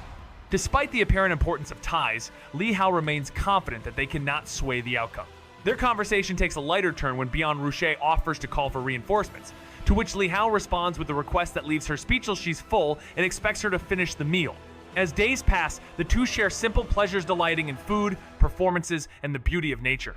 Lihao even presents her with a personal gift, a collection of over 100 paintings crafted with painstaking effort. Though they are both extraordinary figures, their shared moments of joy are marked by an innocence and connection beyond the weight of their worlds. Lihao's fishing trip was more than just a moment of leisure. On the quiet shore of a small demon lake, away from the bustling Blackwater Demon Lake, he and Bian Rusho shared an unexpected yet meaningful experience. As Lihao cast his line, the serene stillness of the moment unfolded. Bian Rusho, her gentle gaze on him, reflected on past memories. Those carefree days of childhood, when swordplay was interrupted by the boy's mischievous calls of, "You've placed it wrong again," echoed in her mind. A quiet smile tugged at her lips as she watched Lihao, his focus on the float, reminding her of his youthful spirit. With a sudden tug of the line, Lihao caught a demon fish, earning a delighted cheer from Rusho. But despite his skill, it was the soft connection between them, the way they both, in their own worlds, wandered in thoughts of the past that truly filled the air. With dusk falling and the calm of the moment slipping away, Lihao's quiet declaration to head home brought an end to this peaceful interlude. Yet, this peaceful moment was woven with the weight of unspoken truths. Just like the storm brewing beyond the horizon, Lihao and Bian Rusho strolled through the serene countryside, the evening smoke from cooking fires adding to the peaceful atmosphere. As they passed a melon field, Lihao, with a playful grin, had Xiaoru distract the lone guard dog while he swiped a watermelon. The couple, enjoying the cool breeze, found a quiet spot on a hillside. Lihao eagerly dug into the juicy fruit, showing no restraint, while Bian Rusho, ever the lady, sliced the melon into delicate pieces with a flick of her blade. Their simple joy in these small moments of peace was palpable, the soft hues of the sunset mirroring their contentment. Later, returning home, Lihao's father, noticing their dirty clothes, gently reminded him to take Bian Rusho to better places, questioning whether she enjoyed their humble adventures. But it was clear from their smiles that the value of these shared moments far outweighed any concerns. Lihao, with a faint smile, listens quietly before nodding and walking away. Bian Rusho quickly explains to her uncle, "Uncle, I was the one who wanted to watch him fish. He enjoys it so much, I can tell." Li Tiangang, fond and caring, looks at her with soft eyes. "I know he likes it, but you can't always indulge him like this. If something happens to me, you'll have to stand strong." Concerned, Bian Rusho hurriedly responds, "Uncle, don't speak like that. You'll be fine." Li Tiangang smiles gently. "Don't worry about me, Shu'er. Think about yourself more." Later, Lihao continues to accompany Bian Rusho through the city, and they enjoy a lively temple fair filled with fireworks, street performances, and shadow puppet shows. As the night winds down, Lihao, carrying their purchases, smiles at her. "Are you happy?" Sitting together on a stone by the roadside, watching the sunset, Bian Rusho's eyes shine with joy. Lihao turns to her, noticing the remnants of her childhood innocence in her matured features, realizing how much she has changed as she grew up. In the stillness of the moment, she had become more dazzling, her beauty now radiant and perfect. But as with all brilliance, it comes with a price. Like a meteor streaking across the sky, its glory fleeting, burning its very essence in the process. Lihao sat beside her, a quiet observer as they shared a calm silence. Breaking it, he asked, "Do you want days like this to last forever?" Beyond Ruxu, taken aback, turned to face him, their eyes locking so much left unspoken. With a soft smile, she answered, "Of course I do." But Lihao, noticing the sword in her grasp, pressed further. "Really?" The bond between them, tied by that inseparable blade, weighed heavily in the air. Beyond Ruxu's smile wavered, replaced by a quiet understanding. She sighed, her heart heavy, as if she knew her dreams were leading her down a path where his love could never follow. "Brother Hao, I might let you down," she whispered, her voice betraying a sorrow far deeper than any mere words. She turned, her expression serious now, brows furrowed with the burden of her choices. "I know you've been good to me, but I need to see it for myself. I must reach the peak of swordsmanship and see if I can truly touch the summit." In her words, the gulf between them widened, and Lihao's silent heart sank. For her, the sword was not just a weapon, it was a destiny she had to fulfill even at the cost of everything she held dear. As the girl spoke of the sword, her voice, soft but resolute, revealed an unshakable determination. Lihao said nothing, simply observing her, silently acknowledging the intensity in her eyes of familiar gaze, one driven by the relentless pursuit of glory, much like many other great warriors before her. Once you've seen such a view, you'll realize that the simplest of lives is truly the happiest, Lihao murmured, as if reflecting on a deep truth. Was the fleeting joy of recent days not enough to sway her heart from this burning obsession with the sword? Yet the girl, her gaze fixed on the setting sun, expressed her longing. "Maybe, but if I don't strive for it, I'll never be satisfied. I need to witness the ultimate swordsmanship, the sword of the gods." Lihao smiled, shaking his head. Legends of such a sword had endured through countless eras.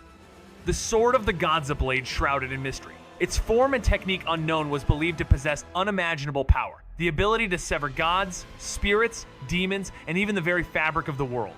No one knew if it truly existed, but to wield it meant to command supremacy over all. Lihao, in his time at Listening Rain Tower, had uncovered records of sword saints, each grappling with the elusive nature of this sword, sparring and seeking its hidden truths. 800 years ago, the Sword of the Gods was a tale that gripped the hearts of sword cultivators, a legend that inspired both obsession and madness. However, as time passed and no one truly understood its mysteries, it faded into obscurity. Now, the story is more of a myth than a pursuit, with no one daring to discuss or explore it. That is, until a girl seemingly untouched by the passage of time dares to express a desire to seek it out. Her wish stirs memories of a harsh old man who had once dismissed Lihao, a man who had no affection or hatred toward him until now. He is intrigued, even a little angry, as he wonders whether this wish was planted by that old man.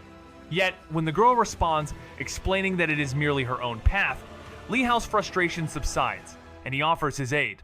As they speak, memories of their shared youth resurface, but the past cannot be relived.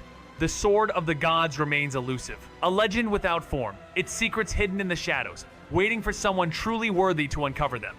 Will it be her, or will the legend continue to elude them all? The journey to uncover the truth of the Sword of the Gods may be long, but it's one that neither of them is willing to abandon. Bian Ruxie's voice was soft yet firm as she spoke.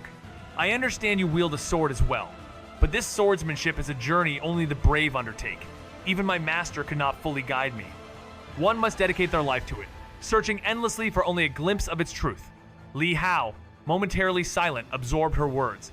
With a sword saint as her mentor, teaching her was unnecessary. His eyes met hers, and he asked, "Have you truly surrendered yourself to the sword?" The blade, a path of obsession, only those who loved it entirely could understand its pull. She met his gaze without hesitation, her heart unyielding in its pursuit of the sword's essence. "Yes, that's why I must go and see for myself," she replied. "But what if you can't find it?" and he asked. "That's why I must try," she answered without a second thought.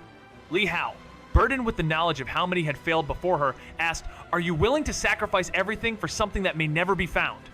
She paused, her heart resolute. "If I don't climb, I will regret it forever." Lihao sighed, a faint smile escaping as he pondered the nature of infatuation and loss. The world, filled with countless attachments and unfulfilled desires, was but a fleeting moment. As he watched her, he couldn't help but ask, "What was your plan from the beginning?" She hesitated. Then, with a look of quiet reluctance, she whispered, "In my sect, one can choose between the mundane world and the path of the sword. In this tale of obsession, sacrifice, and an unyielding search for a legendary truth, Bian Ruche's journey is one of love and sacrifice for the sword she cannot let go of, even if it means risking everything she has. In the quiet, windswept world where swords are more than weapons, they embody one's very soul.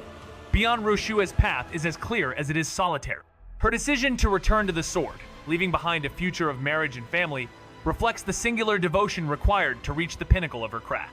As she speaks, her cheeks flush with a mixture of resolve and a soft vulnerability, revealing the deep bond she shares with Lihao. Yet, she understands the heavy price of her ambitions sacrificing the chance for a normal life in favor of a relentless pursuit of mastery. Lihao, ever perceptive, recognizes her struggle. He knows the sacrifice is not just of time, but of everything that could have been. The path of the sword demands complete devotion, and despite the pull of their shared past, Bian Ruche must choose, with a heart torn between the person she was and the legacy she wishes to carve. In a world where swords define one's destiny, she forged her path not only with steel, but with unwavering dedication. Her journey was one of sacrifice, choosing the sword over all else, even love. She sought to repay an unspoken debt to a figure who had shaped her into the master she became. Despite the cost of waiting, of delaying her ultimate rise for a year, her heart was resolute. Her decision was final, unwavering, as she pledged to birth a child as a form of repayment, binding her soul to a promise. The weight of this decision, however, was not without its sorrow. Lihao, seeing her devotion to the blade, could not compete with the years she had sacrificed to her sword, understanding her resolve, but feeling the sting of being a distant second. Their bond was forged through years of trials, through tears and promises. Yet when the sword called, everything else faded into the background. She had chosen her path, and no vow, no matter how deep, could break the sword's hold on her heart. In a tale of shifting alliances and fragile promises, the bond between two souls is tested under the weight of destiny. Lihao, once carefree, now finds himself caught in a web of political intrigue and martial trials. A seemingly innocent vow made long ago, rooted in playful words, unfolds as a pivotal moment in a deeper story. As he contemplates the lessons of life in combat, he recalls the teachings of his mentor, the meaning behind the half-step invincible fiststand art that speaks of restraint, understanding, and balance. Life, like martial arts, is about knowing when to step forward and when to hold back, lest one's weakness be exposed. But even as Lihao's mind reflects on these truths, his heart remains tangled in promises both broken and unbroken. With the arrival of the Autumn Summit, the fate of the True Dragon candidates is sealed, and Xianxia faces a choice between loyalty and survival. The sword, a symbol of both power and sacrifice, shatters under the weight of an irrevocable promise, marking the end of one chapter and the beginning of another. This is not just a story of martial prowess, but one of inner struggle, where every choice leaves a scar and every promise carries a burden. The path ahead is unclear, but one thing is certain: the legacy of the dragon will not be easily claimed. Bian Ruche, feeling a quiet tremor in her heart at Lihao's sigh, tightens her grip on her sword but quickly relaxes it, realizing that this outcome, though painful, was something she had expected all along. With an air of feigned composure, she looks at him and asks, "When did you know?" Lihao, his gaze momentarily catching her radiant smile, answers cryptically, perhaps from a long, long time ago. The weight of his words leaves her confused, questioning, why? But Lihao offers no explanation, his gaze shifting to the world around them, where life moves on without pause, just like the fleeting beauty of the evening glow. Despite the happiness she felt in the past moments, it's clear that something has shifted, and the heart he once sought may no longer be within her reach. As they stand amidst the beauty of the moment, Lihao's smile is tinged with a quiet melancholy, knowing that the world doesn't wait for anyone, not even for their lost connection. Bian Ruche paused, feeling the weight of Lihao's words. She knew he wasn't speaking about others, but about her. She responded thoughtfully, "Maybe they are just busy chasing their dreams." "You taught me about dreams, Brother Hao." Lihao chuckled, a spark of energy igniting in him as he stood up, full of spirit. "You're right," he agreed. "But if one truly desires something, they can always find the moment to look up. It's all about willingness," she asked. "And what's the purpose of that?" He smiled knowingly. "The purpose? Isn't life all about that single moment of looking up?" A deep silence followed, both reflecting on the weight of his words. After a while, his expression softened, wearied by the day's events. "I think I've had enough for today. You should go back," he said. Bian Ruche nodded, her voice gentle. "It's getting late. Dinner awaits at the courtyard. Don't keep Uncle waiting." Lihao's lips curled up, a hint of nostalgia in his gaze. "I've waited for him for 14 years. What's a little longer?" She paused, a pang of sadness creeping into her heart as she realized the depth of his unspoken burden. The moment felt heavier than any sword strike. Without a word, she left, and Lihao, alone with the snacks in his hands, smiled softly, amused that she hadn't taken any. If she truly liked them, wouldn't she have kept one for herself? He mused as the night fell silent around him. She only carried that sword and with her own self left like a whiff of breeze. A mysterious woman, so enigmatic, vanishing without a tracer sword, it seems, holds a profound allure. But what is it that draws people to it? Lihao pondered the question, staring at the sky, wondering if he would ever reach the pinnacle of swordsmanship. Perhaps, he thought, he might climb the mountain where countless swordsmen had perished and see if the legendary divine sword truly existed atop that peak. The sun, blood red as it set, painted the horizon with the colors of an impending fate. As Lihao walked through the busy streets of Qingzhou, his thoughts turned to the undercurrent swirling around him. The city alive with whispers of people from distant places converging in anticipation of something great. The Li family's rise to the true dragon era was drawing near, and political tides were shifting. With each passing day, Lihao could sense the complexity of his path deepening. Was he simply a player in this grand game, or was he something more? His mother's mysterious origins and the dangerous individuals closing in on him made the journey ahead even more uncertain. But one thing was clear, his future would be shaped by broken promises and the choices he made. Standing by the river, he paused, the sounds of a lively game of chess filling the air. Yet his mind wandered far beyond the simple distractions of the moment. The stage was set for a clash of destinies, and the true test of power, loyalty, and selfhood awaited. In a peaceful yet intense setting, a group of seasoned chess players gathers, their attention fixed on a game that seems to be nearing its end. Lihao, standing at the edge, assesses the board and immediately sees the inevitable fate of the white player defeat. Despite the white pieces forming a powerful shape, they are cornered, unable to escape. There's a glimmer of hope if the white player dares to strike boldly at the black pieces, but the position is too dire for such a move. Observing the game, Lihao notices the black player, an older man, calm and composed, enjoying the evening breeze with a gentle fan as he awaits his victory. With a soft surrender, the white player admits defeat, but the surrounding spectators can't help but feel there was still a chance. Some voices regret the loss, others question the early resignation. Amid the discourse, the arrival of carriages signals the end of the match, but the puzzle of missed opportunities lingers in the air, leaving the crowd with thoughts of what might have been. As the crowd gathered on the bridge, the leading groomsman bellowed, "Move aside, all of you, clear the way!" His domineering tone sparked frustration, but when the Jiaolong battle horses hitched to the carriages came into view, the onlookers' attitude shifted. They quickly stepped aside, recognizing the power behind the procession. As the crowd parted, the groomsmen shouted again at a nearby chess stall, "Scram!" Though many murmured in discontent, they couldn't muster the courage to defy him. The groomsman's arrogance was evident, but so was his fear. He knew his master's influence was unmatched in Dayu. Only the black chess player, calmly waving his fan by the roadside, seemed unbothered by the noise.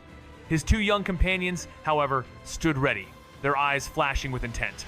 One of them cast a cold glare at the groomsman, who, in turn, barked, "What are you looking at?" Undeterred, the groomsman boasted of his master's power. But before he could finish, one of the young men moved with lightning speed, striking him hard across the face. The groomsman, taken by surprise, could only stagger back, his bravado shattered in an instant. The confrontation, brief but charged with tension, highlighted the simmering undercurrents of power, pride, and respect in a world where even the smallest wrong move could spark unexpected retribution. The groomsman's neck snapped as his head twisted to the side, instantly ending his life, and the crowd recoiled in shock. Some felt a dark satisfaction, believing that the vile man got what he deserved, while others couldn't help but feel sympathy, thinking that death was too harsh a punishment. But the young man, indifferent to the scene, entered the carriage without sparing a second glance at the body. Inside, a corpulent old man, startled, sat among crying women. The young man's cold, commanding gaze silenced them instantly, their faces paling in terror as though speaking would bring instant death. With chilling authority, the young man ordered, "Apologize, kneel, and then leave." The old man, trembling with rage and fear, tried to boast about his connection to the King of Yan, but was coldly interrupted by the young man's words. "Above our master's head, there is no one left." The tension in the air thickened as the young man warned, "Say one more word and none of you will leave." The women cowered, horrified, as the old man, crushed by the weight of the threat, slapped himself and knelt in humiliation. The young man stepped back and casually slapped the haunch of his warhorse, which, despite its vicious nature, was spooked and galloped off uncontrollably, causing bystanders to shout in alarm. The horse, in its panic, veered toward the river, dragging the carriage into the water, marking the end of a chaotic moment. The autumn air stirs as a splash echoes, drawing the attention of passers-by. Amidst this, a young man, calm and composed, returns to his position beside an elderly man, his expression unshaken. The old man sighs, lamenting the autumn waters of the river.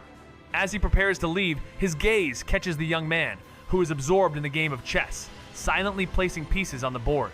Lihao, with an air of indifference, does not acknowledge the imposing presence of the coachman or the carriage, his mind unbothered by anything but the game before him.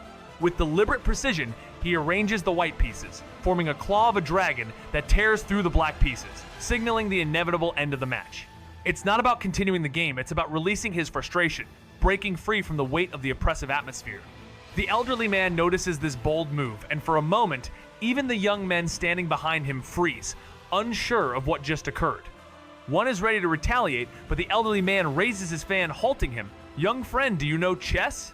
he asks with a smile, to which Lihao answers simply, "A little." The game, however, isn't about victory. It's about choosing one's own path in a world bound by rigid expectations. The elderly man watched Lihao with a knowing smile, impressed by the young man's skill in the game. "Your moves are well crafted, reflecting the passion of youth," he commented, admiration lacing his words. Lihao, unfazed, acknowledged with a simple, "Youth has its folly." The man nodded then, his voice rich with a hint of nostalgia, invited him to sit and play a game.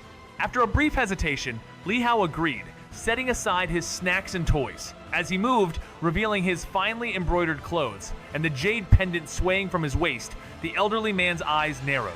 His pupils sharpened with a flicker of recognition, a silent understanding passing between them.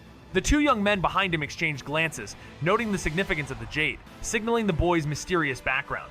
Lihao, unfazed, quietly encouraged, "Please begin, senior." The elderly man's lips curled into a smile as the game began. Under the shade of the weeping willows, the surrounding crowd, once eager spectators, now kept their distance, sensing the weight of the moment and the rising tension between the players. The young man, seemingly no ordinary individual, had just executed a brilliant move, which made the crowd take a step back, sensing the potential danger. As the commotion of a horse and carriage falling into the water drew more onlookers, several tried to rescue them, throwing ropes to the scene. Meanwhile, the game of chess was heating up. Lihao's strategies were fierce, cutting deep and showing no mercy-ish move more brutal than the last. The elderly man, once relaxed, grew slower, his folding fan now folded as he focused harder, his brow furrowing with every move. The young man's aggression was overwhelming, his momentum unstoppable. The elderly man's expression became graver, fully immersed in the game, while his two young companions exchanged glances, their unease palpable. The game reached its climax, and the elderly man lost not just any loss, but a crushing defeat, one he had not faced in many years. His companion's eyes burned with anger, ready to lash out at the young man, but Lihao, unfazed, met their stares with indifference. The elderly man, still stunned by the loss, suggested another round, but Lihao, with calm confidence, declared, "Even if we play again, you will lose." The elderly man was taken aback, for no one had ever dared to speak to him with such boldness. The elderly man, sensing no malice in the young man, exhaled slowly to calm his rising anger and spoke with a softened tone, "Let's play again, and if you win, I will reward you with a small gift." The young man, Lihao, nonchalantly replied, "I lack nothing," but a playful chuckle escaped his lips. The elder, undeterred, smiled warmly, assuring him, "You will surely appreciate my gift." Lihao, with a touch of indifference, responded, "That's not certain. Besides, if I win, your attendants may intervene." The two younger men at the side stiffened, their eyes turning cold, but the elder waved them off with a gentle smile, saying, "They are merely ignorant, forgive them." Surprised by the elder's sincerity, the youths relaxed, their hostile expressions fading. Lihao, sensing the elder's genuine intent, agreed, thinking the earlier tension wasn't worth prolonging. The game began anew, and this time, their moves were more measured, even amicable. The elder, now more at ease, casually inquired, "At your age, why not seek glory and fortune in martial arts or the military?" Lihao, playing calmly, replied, "Fame and wealth are fleeting. The true goal of life is simply to be content, and I was fortunate enough to be born without the need to worry about such things." In the midst of a quiet game, a young man, Lihao, sneers at an elder's words, dismissing ambition as a mere title. The elder, caught off guard by the mature insight of the youth, questions his view of ambition and life's true meaning. As their conversation deepens, the elder speaks of dreams of soaring to heights, urging Lihao to consider the mountain peaks and their views. Lihao, however, is unmoved by such ambitions, revealing his preference for a simpler life of poetry, wine, and tranquility. Just as the exchange reaches its peak, another youth interjects, mocking Lihao for his dismissive attitude toward ambition, questioning how he could speak without ever experiencing such a peak. The elder, seeing the tension, sternly demands an apology from the youth, yet the youth refuses, his arrogance almost palpable as he questions the elder's authority to make such a request. The complex dynamics between the characters unfold, revealing a subtle clash of ideals, from the wild pride of youth to the wisdom of age, all wrapped in a moment of quiet tension and untold promises.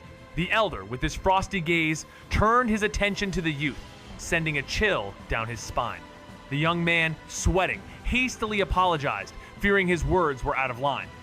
The elder, unfazed, dismissed the apology with a mere wave, continuing the match. As the game unfolded, the elder posed questions about the great names of history, leading to a thought-provoking exchange. The youth, with a mix of curiosity and skepticism, inquired if those legendary figures were still alive.